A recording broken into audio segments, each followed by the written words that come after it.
Assalamualaikum warahmatullahi wabarakatuh, teman-teman penonton Kling TV yang berbahagia.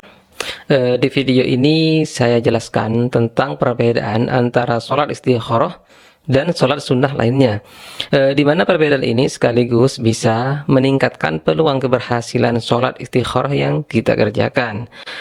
Apakah Anda sudah yakin kalau sholat istikharah Anda sudah sempurna? Nah, tonton video ini sampai selesai ya.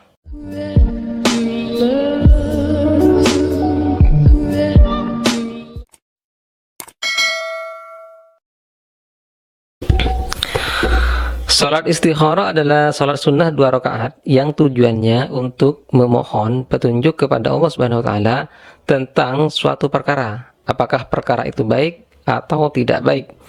Karena itu sholat istikharah menjadi penting dikerjakan bagi Anda yang sedang bingung menghadapi suatu perkara dan merasa ragu apakah perkara tersebut baik untuk Anda atau justru buruk.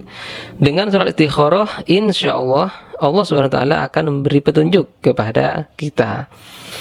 Sholat istikharah sendiri tidak hanya dilakukan ketika kita mencari jodoh saja, tetapi bisa dikerjakan dalam berbagai hal atau tujuan seperti pekerjaan, kebimbangan, ingin membeli barang mewah misalnya, dan lain sebagainya.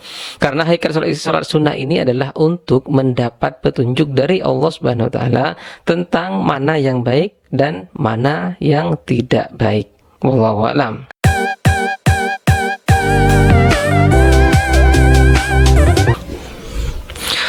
Sebenarnya tata cara sholat sunnah istikharah itu sama seperti tata cara sholat sunnah lainnya, baik dalam gerakan sholat maupun bacaan sholat.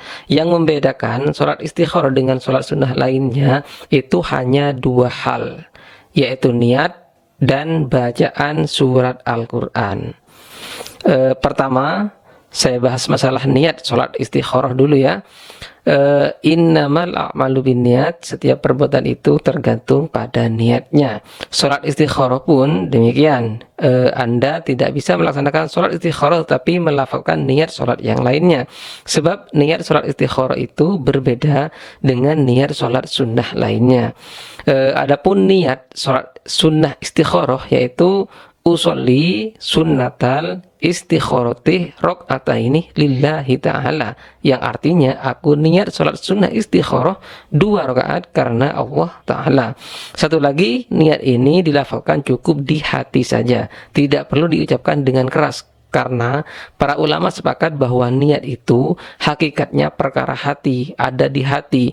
Jika Anda ingin melafalkan niatnya, cukup mulut saja yang bergerak, tidak perlu diikuti dengan suara yang keras. Mantapkan hati Anda dengan niat sholat istikharah tersebut.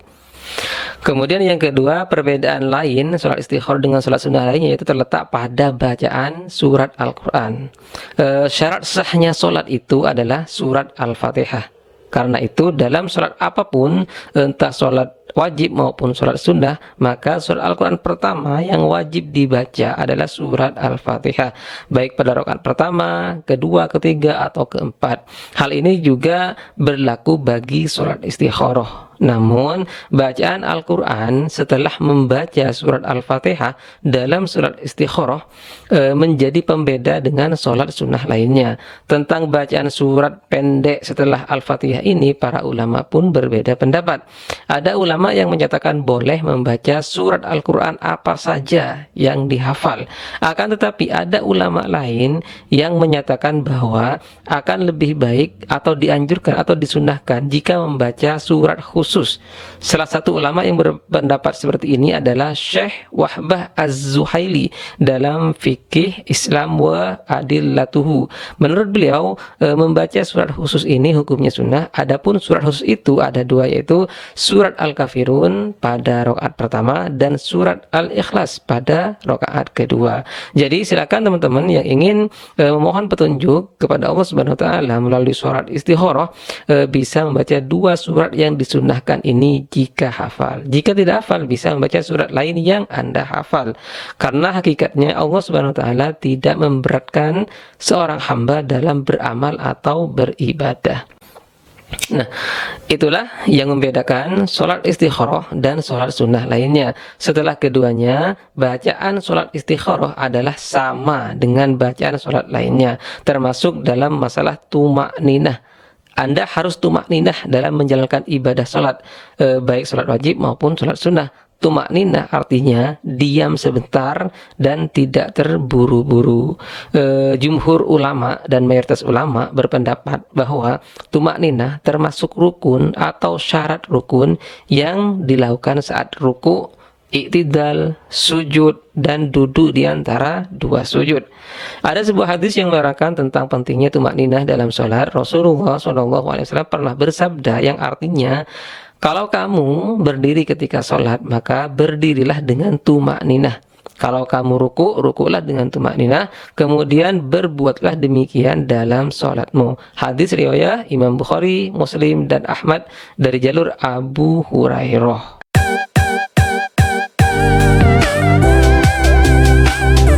Setelah Anda selesai menunaikan sholat istikharah, maka hal terakhir yang wajib dilakukan adalah berdoa.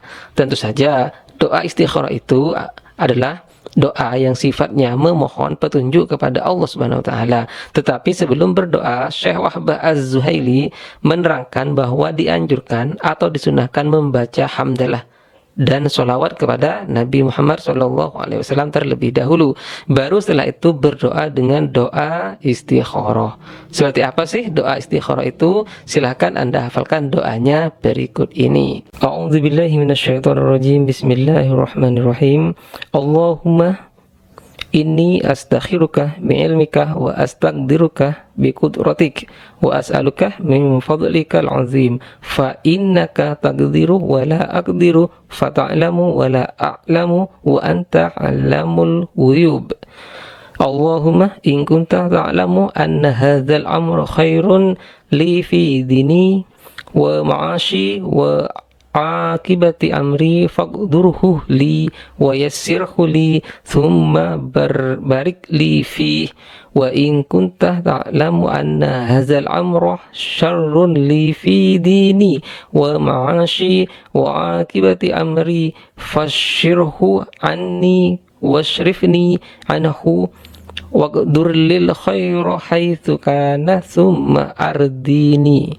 Yang artinya, ya Allah, sesungguhnya aku memohon pilihan kepadamu dengan ilmumu, aku memohon kekuasaanmu untuk menyelesaikan urusanku dengan kodratmu, dan aku memohon kepadamu sebagian karuniamu yang agung, karena sesungguhnya engkau maha kuasa, sedangkan aku tidak berkuasa, engkau maha tahu, sedangkan aku tidak tahu, dan engkau maha mengetahui perkara yang gaib.